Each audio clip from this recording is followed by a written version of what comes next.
Baik, saya akan menjelaskan poin pertama, yaitu matrik kunci untuk mengukur kinerja CRM. Nah, CRM sendiri yaitu memiliki pengertian pendekatan strategis yang digunakan perusahaan untuk mengelola hubungan dengan pelanggan agar meningkatkan kepuasan, loyalitas, dan profitabilitas jangka panjang. Nah, CRM di sini menggabungkan strategi, teknologi, dan proses yang fokus pada pelanggan sebagai pusat bisnis modern. Ada beberapa elemen penting dalam implementasi CRM, yaitu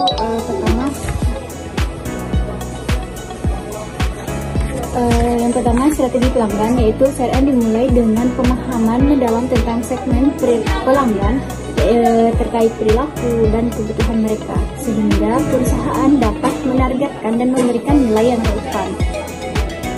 Yang kedua yaitu teknologi CRM, yang dimana teknologi berperan penting dalam pengelolaan data pelanggan, otomatisasi pemasaran, dan analisis perilaku untuk mendukung interaksi yang efektif. Nah, yang ketiga, manajemen data pelanggan, yaitu pengumpulan dan pemanfaatan data pelanggan memungkinkan perusahaan memberikan layanan yang personal dan proaktif. Yang keempat, personalisasi, yaitu CRM bertujuan menciptakan pengalaman yang disesuaikan berdasarkan prestasi dan perilaku pelanggan. Yang kelima, interaksi pelanggan, yaitu memastikan komunikasi yang lancar dan berkelanjutan melalui berbagai saluran untuk menjaga kepuasan dan loyalitas. Yang keenam yaitu pengukuran kinerja CRM, yaitu evaluasi efektif. CRM menggunakan metrik seperti retensi pelanggan dan nilai pelanggan seumur hidup untuk perbaikan berkelanjutan. Nah, dengan mengintegrasikan elemen-elemen ini, CRM membantu perusahaan untuk membangun hubungan yang kuat dan berkelanjutan dengan pelanggan, serta mendukung pertumbuhan bisnis jangka panjang. Mungkin hanya itu yang bisa saya sampaikan, kurang lebihnya saya mohon maaf.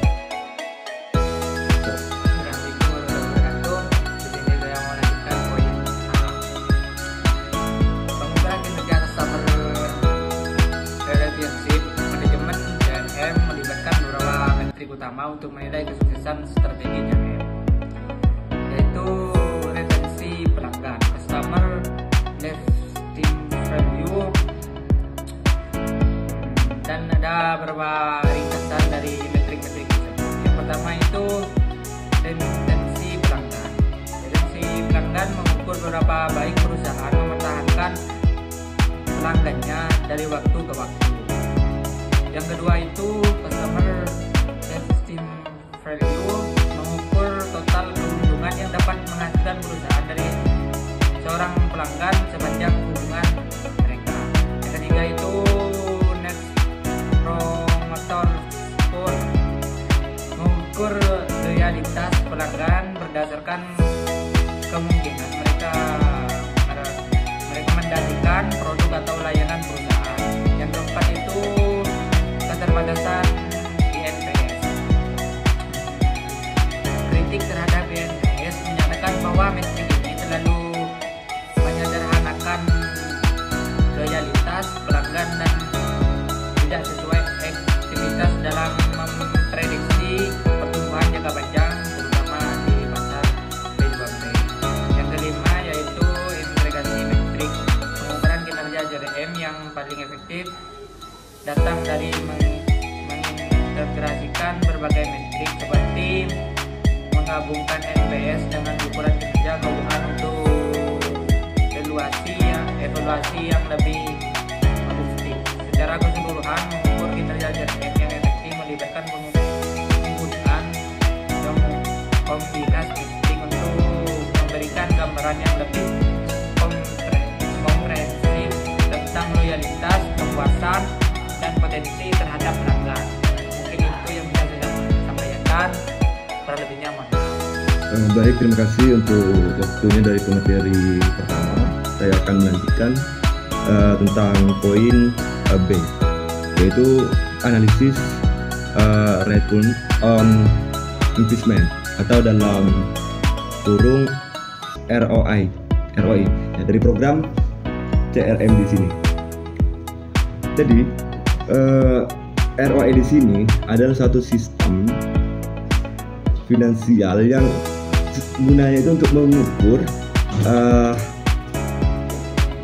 presentasi atau manfaat yang dihasilkan oleh suatu perusahaan dibandingkan dengan biaya yang dikeluarkan.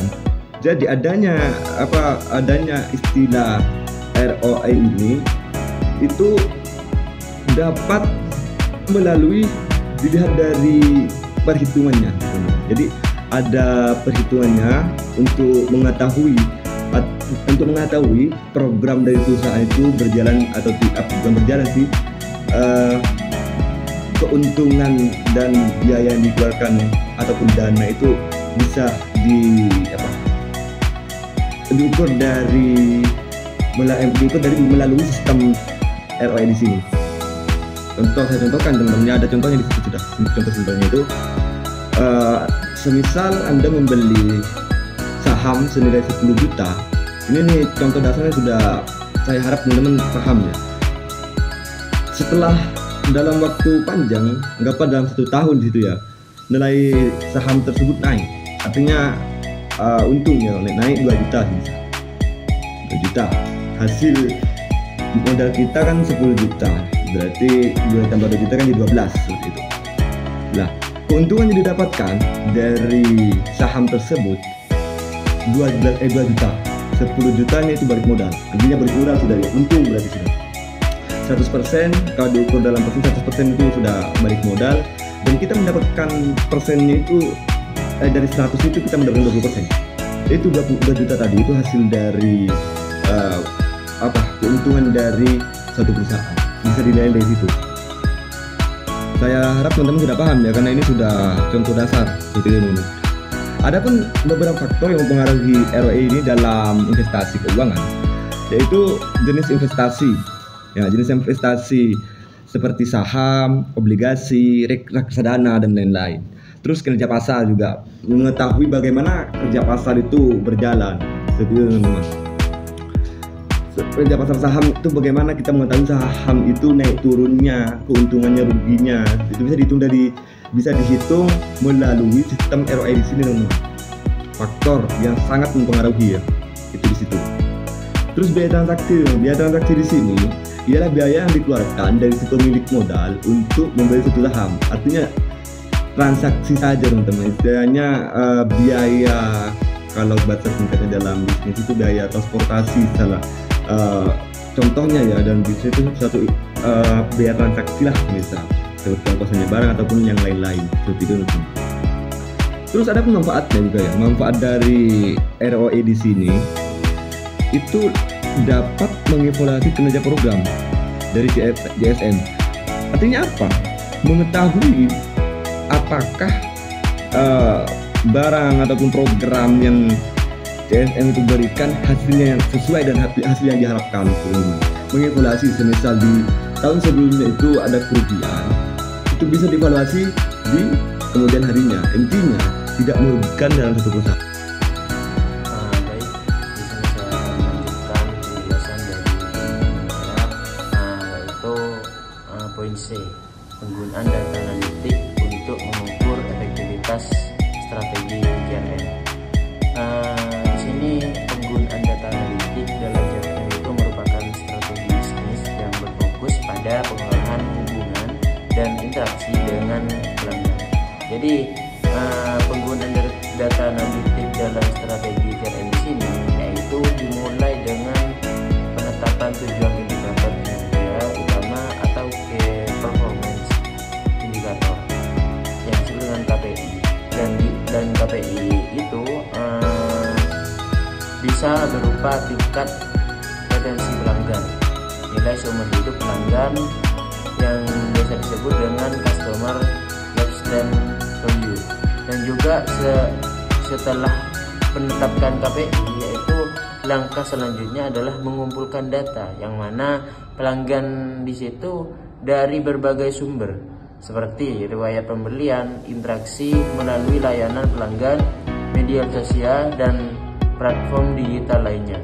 Data ini kemudian dianalisis untuk menemukan pola atau tren tertentu yang dapat memberikan wawasan lebih dalam mengenal dalam kebutuhannya. Dan dari hasil analisis itu kemudian digunakan untuk menyusun laporan atau visualisasi yang membantu manajemen memahami situasi yang ada. Jadi dari beberapa yang di atas tadi yang sudah saya sebutkan, KPI dan juga yang lain-lainnya, yaitu penerapan data analitik dalam JRM bukan hanya berfungsi untuk mengukur efektivitas, tetapi juga untuk mendukung pengambilan keputusan yang bersifat strategis. Sebagai contohnya yaitu apabila ada data yang menunjukkan bahwa pelanggan tertentu lebih responsif terhadap jenis promosi tertentu, maka pendekatan terhadap segmen pelanggan tersebut dapat disesuaikan untuk meningkatkan konversi dan kepuasan. Mungkin itu saja dari saya. Sekian, terima kasih.